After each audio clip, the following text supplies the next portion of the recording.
Kadapa DEO కార్యాలయం ఎదుట ఉపాధ్యాయులు ఆందోళనకు దిగారు.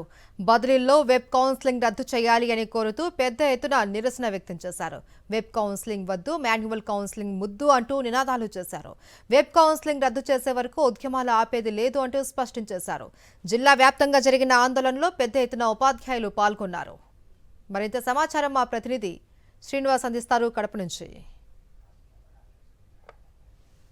కూటమి ప్రభుత్వము ఉపాధ్యాయుల బదిలీల్లో కూడా వాళ్ళు అడిగిన విధంగా వాళ్ళకి న్యాయం చేసే విధంగా చేయలేనటువంటి పరిస్థితి ఉంది. వెబ్ కౌన్సిలింగ్ వద్దు, మాకు మాన్యువల్ కౌన్సిలింగ్ చేయాలి అని చెప్పేసి ఉపాధ్యాయులందరూ కూడా రాష్ట్ర వ్యాప్తంగా ఆందోళనకు దిగినటువంటి పరిస్థితి అయితే స్పష్టంగా కనిపిస్తుంది. మనం చూస్తున్నాము కడప డిఈఓ కార్యాలయం వద్ద అన్ని సంఘాలు ఐక్య వేదికగా ఏర్పడి ఆందోళన చేస్తున్న పరిస్థితి అయితే ఉంది. ఎట్టి పరిస్థితుల్లో వెబ్ కౌన్సిలింగ్ని తాము ఒప్పుకోము, మాన్యువల్గా కౌన్సిలింగ్ చేయాలి అనేటువంటిది ఎందుకు వాళ్ళు డిమాండ్ చేస్తున్నారు అనేది కూడా మనం ఉపాధ్యాయ సంఘాలకు సంబంధించిన ప్రతినిధులను అడిగేటువంటి ప్రయత్నం చేద్దాం. చెప్పండి, ఎందుకు మీరు వెబ్ కౌన్సిలింగ్ వద్దు అంటున్నారు, ఎందుకు ఈ ఆందోళన చేయాల్సి వస్తుంది?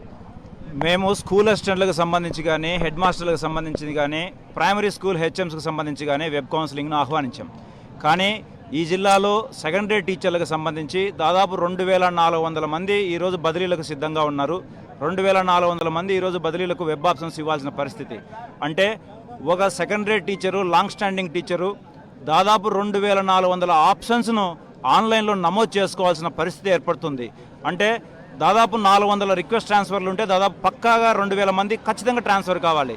ఈ 2000 మంది 2000 ఆప్షన్స్ ఇవ్వాలంటే కనీసం అంటే 2 గంటల పైన ఆన్లైన్లో సమయం పడుతుంది. కమిషనర్ గారే తీసుకొచ్చి స్వయాన అన్ని సంఘాలతో కలుపుకొని సెక్రటరీ గారి దగ్గర మాట ఇచ్చారు.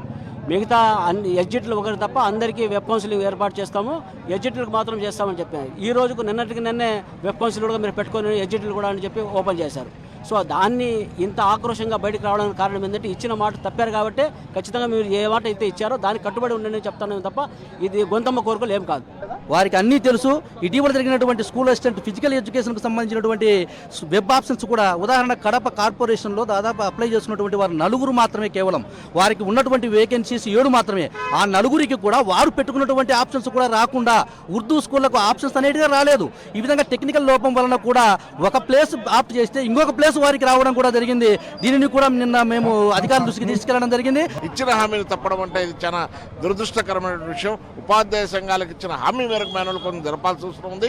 మేము ఉపాధ్యాయులుగా మేమందరం మాన్యువల్ కౌన్సిలింగ్ జరపాలని మేము డిమాండ్ చేస్తుంటే మీరు ఎందుకు వెబ్ కౌన్సిలింగ్ కావాలని అడుగుతున్నారు? ఉపాధ్యాయులకు సౌకర్యవంతమైంది మీరు చేయాల్సిన అవసరం ఉంది. కేవలం కమిషనర్ దీంట్లో ఒకవైపు ప్రభుత్వానికి, ఉపాధ్యాయ సంఘాలకు, ఉపాధ్యాయులకు వ్యతిరేకత పెంచడానికి ఈ విధానాన్ని నడుపుతా ఉన్నారు. కమిషనర్ గారికి మాన్యువల్ కౌన్సిలింగ్ నిర్వహించడానికి చేత కాకపోతే మీరు కమిషనర్ పదవి నుంచి తప్పుకోండి. అనేకమైన ఆప్షన్స్ 2000 ఆప్షన్స్ పెట్టుకోవాలంటే చాలా కష్టంగా ఉంది కాబట్టి ఎట్టి పరిస్థితుల్లో మాన్యువల్ నిర్వహించాలి. చివరికి మంత్రి దగ్గరకు కూడా తమను తీసుకెళ్లకుండా అతనితో కూడా చర్చలు జరగనేటువంటి పరిస్థితుల్లో అధికారులు వ్యవహరిస్తున్నారని చెప్పేసి కూడా వాళ్ళు ఆవేదన వ్యక్తం చేస్తున్నారు. కెమెరామెన్ రాముతో శ్రీనివాస్, సాక్షి న్యూస్, కడప నుంచి.